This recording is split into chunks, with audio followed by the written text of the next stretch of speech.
Oke guys, welcome back to Daily Charting with Toshi, di mana kita akan daily chart your favorite cryptocurrencies. Dan sekarang kita masuk ke DCWT sesi kedua. Di mana di sesi kedua ini fokus kita akan lebih ke pembahasan komen dan juga charting altcoins. Nah, tapi sebelum kita masuk ke sana, reminder dulu ya, nanti malam jam 7:30 paling pertama ya akan ada initial jobless claim. Ini penting ya karena berhubungan dengan labor market. And then lanjut lagi jam 9:15 akan ada S&P Global Manufacturing PMI, lalu ada juga ISM Manufacturing PMI maupun prices. Jadi hari ini ada 1 2 3 4. 4 ada penting bintang 3. Siap-siap buat lo yang punya posisi futures dekat-dekat ke jam-jam penting ini, pertimbangkan untuk tutup posisi ya. Kita intip dulu untuk besok. Besok dari US subuh nggak ada apa-apa ya. Paling malamnya aja ya. Oke, itu kurang lebih untuk reminder hari ini. Sekali lagi ya, buat lu yang punya posisi futures, terutama buat yang konservatif, pertimbangkan untuk tutup posisi kalau sudah dekat-dekat jam rawan ini dan belum kena target TP ya. Oke, selanjutnya kita masuk dulu ke chart untuk BTC. Kita bisa lihat di sini ya. Malah hari ini menguat lagi ya, menguat lagi. Dan bisa dibilang ini masih dalam masa-masa konsolidasi begitu. Walaupun ya sebenarnya kita dikasih kesempatan ya buat DCA di angka 93.727 ya. Jadi ya sekali lagi ini struktur, lalu ada MA dan lain-lain, ini bukanlah pajangan ya. Jadi itu tempat untuk kita akumulasi gitu ya. Kalau nggak diakumulasi ya harga rata-rata nggak bisa ikutan turun begitu ya. Jadi harus ada actionnya, nggak cuma sekedar dengerin doang gitu ya. Oke, next kita masuk ke Bitcoin Dominance. Untuk Bitcoin Dominance kita bisa lihat di sini ya. Sebenarnya kalau mau ngomong ya, ini daily close-nya masih di bawah dari technically struktur ini ya. Nah, kita bisa jadikan satu struktur baru yang baru saja mereject BTCD ya. Nah, pertanyaannya apakah rejection ini karena menunggu the Fed selanjutnya? Seperti yang kita tahu, the Fed masih cenderung hawkish si statementnya ya. Tapi balance sheet ya sesuai dengan, bukan janji lah, sesuai dengan forecast dia akan beneran di taper dan sudah terjadi juga taperingnya ya. Nah, tapi lagi-lagi tapering ini bukan berarti pasti akan berhenti QT-nya. Kita sudah sering bahas ya, di Juni tahun lalu pun tapering. Tapi cuma tapering bentar terus dibanting lagi. Kalau dibanting lagi nggak guna, sama aja BTCD akan menguat lagi, altcoin season akan masih jauh lagi ya. So, mungkin yang kita butuhkan sekarang adalah statement dari the Fed yang lebih dovish. Begitu saat itu terjadi, ya mungkin market akan lebih yakin lagi dan mungkin BTCD akan mulai melemah gitu ya. Tapi still ya, keep it 70-30 or at max 60-40. That's it ya. Karena apa? Sekali lagi gue tekankan ya, kalau sampai kita masuk ke altcoin season pun, lu nggak perlu porto lu semua alts. Jangan seperti itu juga. Itu karena gue ingatkan sekali lagi juga ya, saat lagi masa-masa altcoin season itu bukan berarti semua alts akan subur. Jangan salah ya, banyak juga alts yang mati saat terjadi altcoin season begitu ya. Karena apa? Alts itu banyak jenisnya, banyak sekali jenisnya. Ada yang memang ada utility-nya, emang ada yang dipakai, atau ada juga yang cuma nge-hype bentar, dipom-pom dan dibuang lagi seperti saham gorengan begitu. Jadi ingat, keep it 60-40 at max. Nanti saat dia masuk ke altcoin season, itu 40% kalau lu nggak yang aneh-aneh altsnya, itu akan mengembang sendiri, itu akan menggemuk sendiri lah. Rasionya akan pelan-pelan jadi lebih berat ke alts. Itu nggak apa-apa, karena resiko lu jadi ya udah terhitung. Tapi kalau misalkan lu ceritanya mau nyolong ayam begitu ya, wah bang, gue ubah dulu semuanya ke alts, ya lu akan menjadi korban lagi seperti kayak di 2024. Di mana banyak sekali orang yang melakukan itu kan, banyak sekali orang yang portonya 100% altcoins, karena itu semua digembar-gemborkan oleh para dukun. Sekarang ya masih banyak yang harus recovery karena masih minus luar biasa gitu. So keep it 70-30 or 60-40, that's it ya.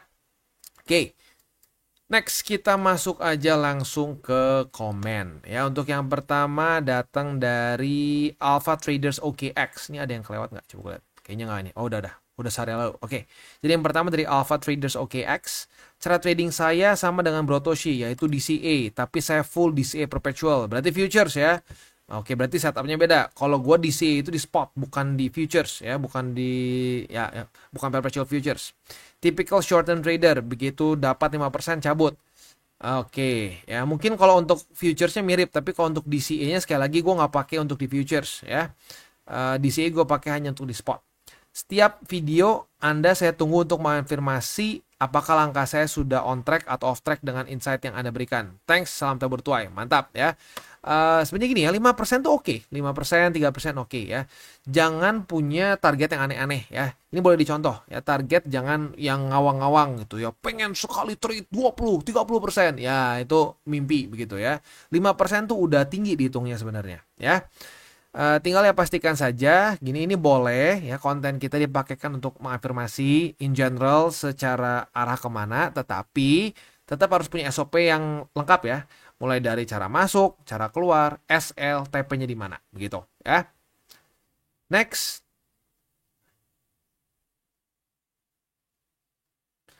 Next dari Muhammad Dafdal. Muhammad Afdal, astaga, salah baca gue ya. Bang, apakah market yang sudah tembus BSP dan data makro US sudah mulai masuk ke data CPI, PCE, PPI ya, PPI, GDP sekarang udah mulai merah atau the Fed terlalu hawkish bisa jadi tanda sinyal awal bullish yang kuat ya Bang. Sebenarnya gini, kalau the Fed masih terus hawkish nggak bagus begitu ya. Dan gini, kalau data CPI, PPI, PCE merah itu bagus buat kripto. In theory seperti itu. Kenapa? Karena kalau CPI, PPI, PCE itu merah artinya lebih rendah daripada forecast. Dan biasanya kalau lebih rendah daripada forecast itu akan membuat dolar melemah tapi inflasi lebih turun. Nah itu bisa men-trigger apa? Itu bisa men-trigger the Fed untuk lebih berani melakukan yang minimal memberhentikan QT. Lebih bagus lagi kalau QE begitu ya. Nah, kalau ini mungkin ini ya, kalau the Fed terlalu hawkish bisa jadi tanda bullish tuh mungkin gini ya, lu ngerasa mungkin jangan-jangan the Fed mau kayak kasarnya kayak nipu kita gitu ya. Kayaknya enggak lah, ya enggak. Karena gini, the Fed itu benar-benar tergantung dengan market. Ya, gue udah pernah bilang di 2019 di bulan Juni.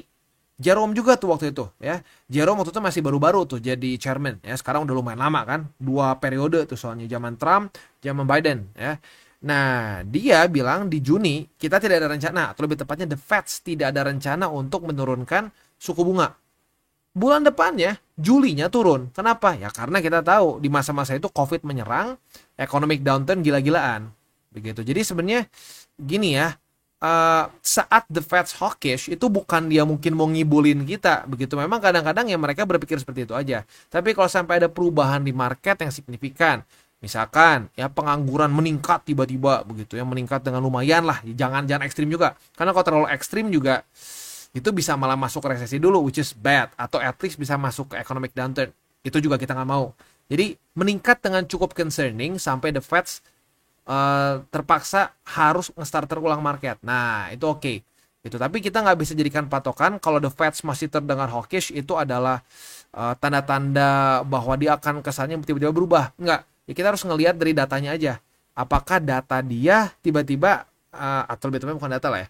Marketnya seperti apa? Kalau tiba-tiba pengangguran meningkat terus, tapi inflasi terus terkontrol, nah itu akan sangat membantu untuk the Fed lebih mudah melakukan QE atau at least melakukan pemberhentian QT gitu ya. Nanya ini buat make sure aja peluru yang dinaikin berapa persen Bang. Ya sebenarnya peluru gampang ya, kita nggak usah mikirin wah gede kecilnya. Udah lu setiap bulan ada penghasilan ya, berapa persen dari penghasilan lu sisihkan jadikan peluru untuk akumulasi. Udah sesimpel itu aja gitu ya. Nanti kalau misalkan udah lebih biasa ya mungkin bisa mikir kalau dalam senario yang bagus misalkan terjadi pantulan di BSB, nah itu mungkin boleh sedikit digedein begitu. Tapi kalau untuk masih baru-baru, untuk masih newbie, udah nggak usah terlalu dipusingin gitu ya. Harus lebih gede, harus lebih kecil. Udah disamaratakan saja, jadikan peluru untuk akumulasi gitu ya. Next dari Mike Andrea. Bang, saya masih baru di exposure BTC. Invest biasanya di CA di spot. Boleh kasih panduan buat TP di kuartal 4 2025? Katanya kan itu top cycle bullish. Top cycle bull market lebih tepatnya ya.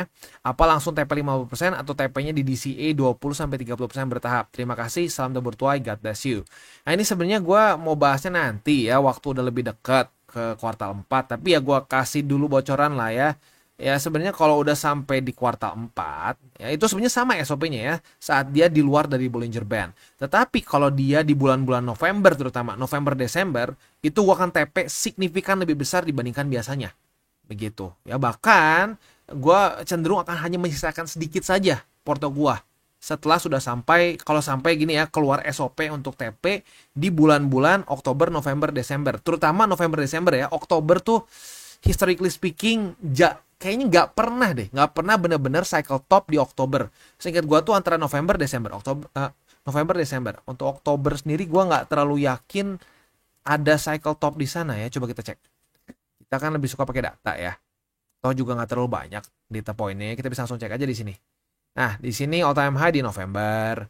Di sini all time high di Desember ya.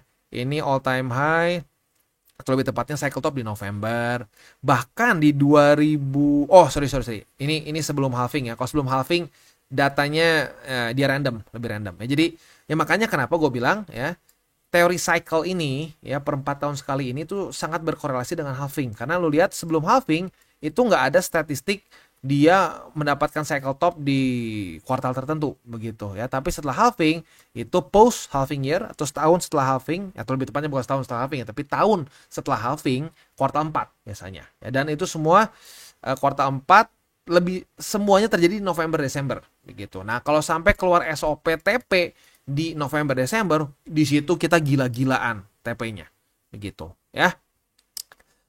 Tapi gini, gue ingat kasih lagi ya, itu untuk BTC yang rapih tuh BTC. Kalau alts ada beberapa yang ngelawan juga, kayak contohnya Luna ya. Dulu Luna, wah orang semua bilang hebat Luna ya, melawan BTC udah kayak masuk ke bear market, Luna masih berani terus maju ya. Tapi ya akhirnya apa? Ya maju berapa lama begitu ya di sini nih, maju sampai ke April 2022 udahnya nol basically ya. Nah, jadi sekali lagi, statistik kuartal 4 BSB ini, kuartal 4 post halving year ini lebih kuatnya hanya di BTC saja. Di alts ada beberapa yang duluan, ada beberapa yang malah keterusan begitu sampai 2022 gitu ya. Tapi tenang, nanti gue ingetin lagi kok ya. Sekarang gue nggak mau terlalu bahas dengan sering-sering karena masih lama. Kalau masih lama nggak relevan, orang lupa biasanya ya. Next dari Muhammad Choyum ya, atau Choyam nih ya. Itulah ya. Bang Toshi, keren banget. Saya suka sekali benar-benar cara Bang Toshi cara menyimpulkan atau menganalisa pergerakan market dan cara pendekatan ke market. No nebak-nebak, benar-benar berdasarkan statistik, data, fakta, dan angka real time. No nebak-nebak biar kelihatan keren atau jenius seolah-olah visioner ya. Bereaksi terhadap market bukan menebak-nebak atau menyuruh-nyuruh market. Yes, kenapa? Karena gini ya. Gue udah merasakan sendiri. Gue kan udah pernah cerita ya, di awal-awal cycle awal gue ya, pertama kali gue masuk di kripto 2016 itu gue ya kena dukun juga. Nah, gue tuh udah mual ngelihat orang-orang yang sok-sok visioner, sok-sok tahu begitu ya. Wah, ini pasti begini. Wah, ini pokoknya kalau TA-nya sudah begini pasti akan begini. Nggak ada yang pasti. Justru itu yang gue pelajari dari para dukun yang gue dapetin di cycle pertama gue. Semua yang mereka katakan pasti, ironisnya tidak kejadian. Begitu, udahnya bubar, kabur orangnya ya, udah suruh bayar terus kabur begitu. Nah, jadi gue makanya nggak mau, karena gue mual ngelihat orang-orang tipe seperti itu begitu. Makanya gue selalu menekankan jangan nebak, bereaksi aja begitu ya. Ya mungkin jangan lu sama juga nih ya, karena lu udah tahu nih ya tipikal para dukun seperti apa. Ya nggak apa-apa, TCI ini adalah tempat ngumpulnya para korban dukun, bahkan termasuk gue aja dulu korban dukun di masanya di 2016. Gila ya, 2016 tahun depan berarti 10 tahun. Nggak kerasa. Ya intinya seperti itu ya. Welcome aboard ya. Kita memang isinya di sini orang-orang yang tersakiti sama dukun dulunya ya. Itu nggak apa ya. Kena dukun itu mungkin proses kalau gua rasa sih ya. Karena terlalu banyak ya, jadi gampang banget kena dukun. Nah, yang penting pas udah kena, mau belajar nggak? Kalau udah mau belajar, itu udah satu modal yang luar biasa besar ya. Next dari Ahmad Penyok. Kenapa Penyok? Jatuh ya. Matoshi, gue salah satu korban. Aduh, baru dibilangin ya. Ada lagi korban dukun ya. Awal-awal bilangnya di dalam win rate 70%. Akhirnya tergiur dan setelah gabung sama sekali nggak ada satupun call yang valid. Nyesel aku mah percaya sama dukun. Ada aja alasannya, inilah, itulah, dan bla bla bla. Andai dari awal ngikutin omongan Matoshi mungkin nggak sedalam ini. Ya sudah lewat, nggak apa-apa ya. Yang sudah terjadi ya tidak bisa diulangi lagi. Nasi sudah menjadi bubur, nggak bisa nasi mau diapain pun nggak akan bisa jadi, bubur mau diapain pun nggak bisa jadi nasi lagi, begitu ya. Nah tapi apa? minimal lo mendapatkan pembelajaran yang berharga. Begitu, bahwa ini masih mending loh, 70% tuh masih modest menurut gue ya. Dukun yang masih, wah mungkin masih nanggung gitu ya. Dukun rata-rata ngomong gak pernah salah loh. Win rate 100% katanya. Gue gak pernah salah katanya. Ya tapi begitu, setiap kali salah ada alasannya, ada ini, ada itu, ini, itu.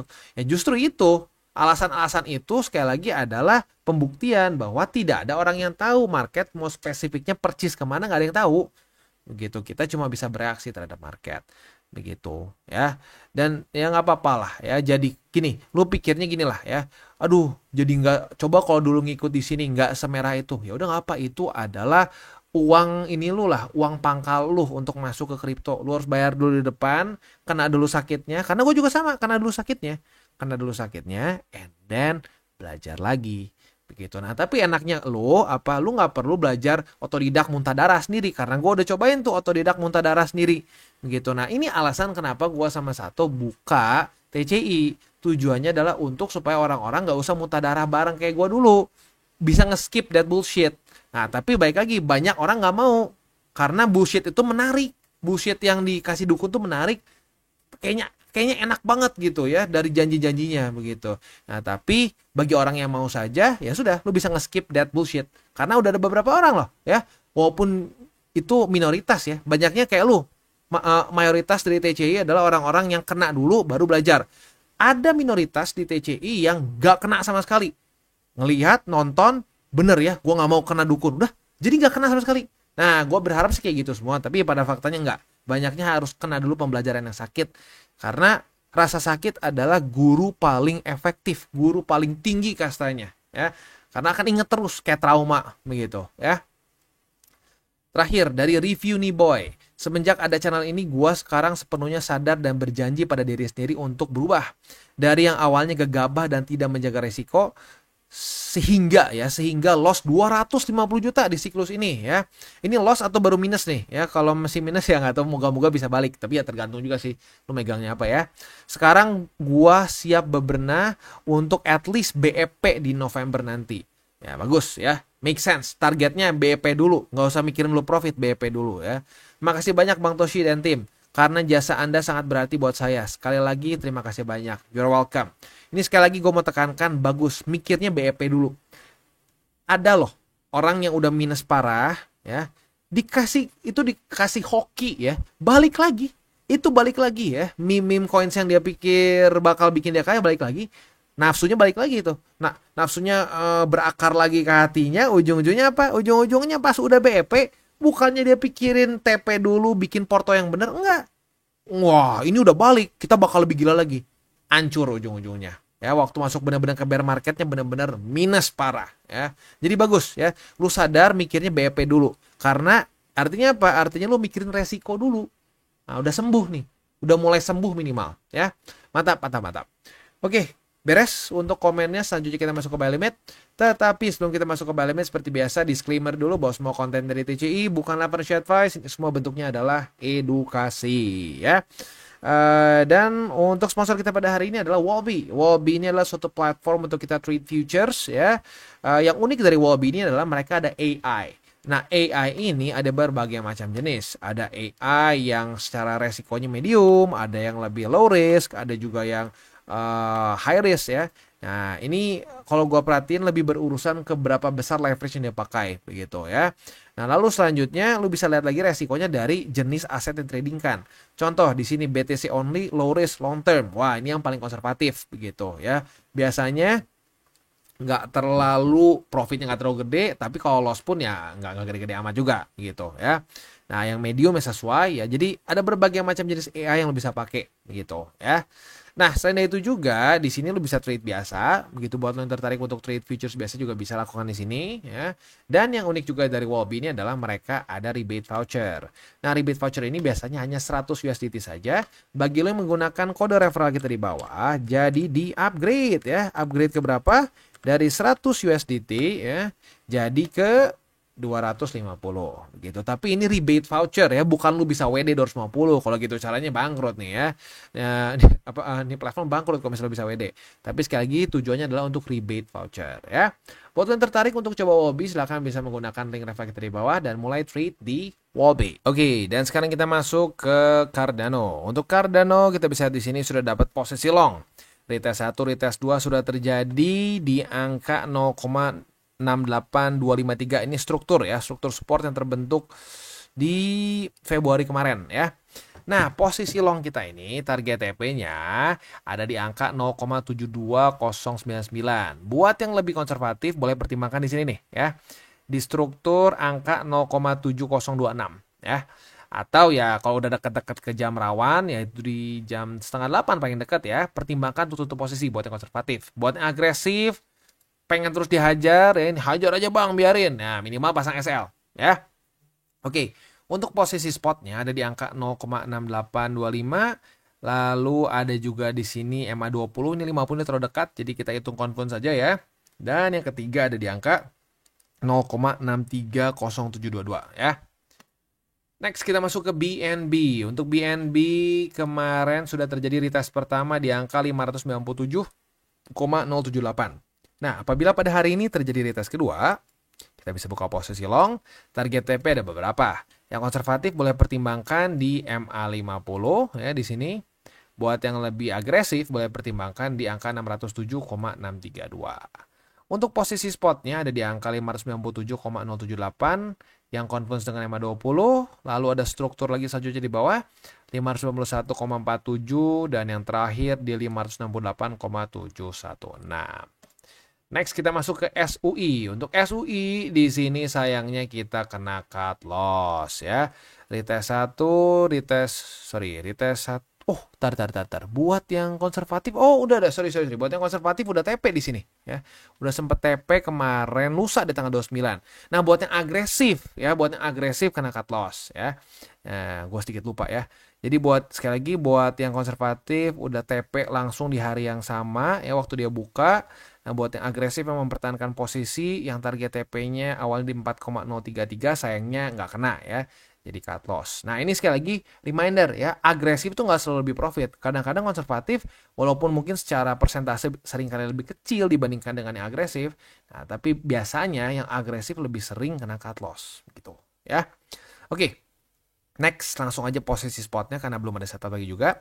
Untuk posisi spot ada di angka 3,2476 yang confluence dengan MA200, lalu ada di angka 2,94 dan di MA20. Sekali lagi gue gak akan sebutin moving average-nya berapa karena sesuai dengan namanya moving average maka dia akan bergerak. Nah, kalau gue sebutin sekarang nanti orang nontonnya berapa hari kemudian nanti dia bingung, loh kok beda? Ya beda kan moving average ya. Jadi moving average-nya silahkan lu lihat sendiri di chart masing-masing karena akan ada perubahan dari hari ke hari begitu ya. Oke, beres untuk DCWT pada hari ini. Sekali lagi gue ingatkan data-data penting banyak hari ini mulai dari 7:30 malam sampai paling malam itu di jam 9. Jadi sekali lagi gue ingatkan buat yang konservatif kalau yang mau menjaga ekstra resiko ya berarti ya dekat-dekat jam rawan pertimbangkan tutup. Ya, buat yang agresif minimal pasang SL. Dan kita tutup dengan 3 golden rules. Yang pertama jangan pegang panas, jangan over leverage, berpikirlah jangka panjang, dan salam tabur tuai. Apa yang lo tabur karena tuai, jadi taburlah sebanyak mungkin hal baik. Oke guys, jadi itu adalah akhir dari segmen DCWT kita pada hari ini. Dan jangan lupa bagi kalian yang merasakan manfaat dari segmen ini, jangan lupa untuk share ke teman-teman kalian. Dan apabila lu pengen mensupport channel kita, ya TCI, jangan lupa untuk menggunakan link referral kita di bawah. Nggak wajib ya, tetapi apabila lu menggunakan link referral kita di bawah, ada macam-macam ya, dari Bybit, Huobi, Maxi, toko kripto, dan banyak lagi ya. Ya, walaupun nggak wajib, tapi kalau menggunakan link referral kita, lu secara langsung membantu perkembangan dari TCI. Dan satu lagi, jangan lupa juga untuk join Telegram group kita, di mana kita bisa ngobrol-ngobrol santai mengenai dunia cryptocurrency secara dua arah. So, jangan lupa untuk like, subscribe, click the bell icon, and see you on the next video.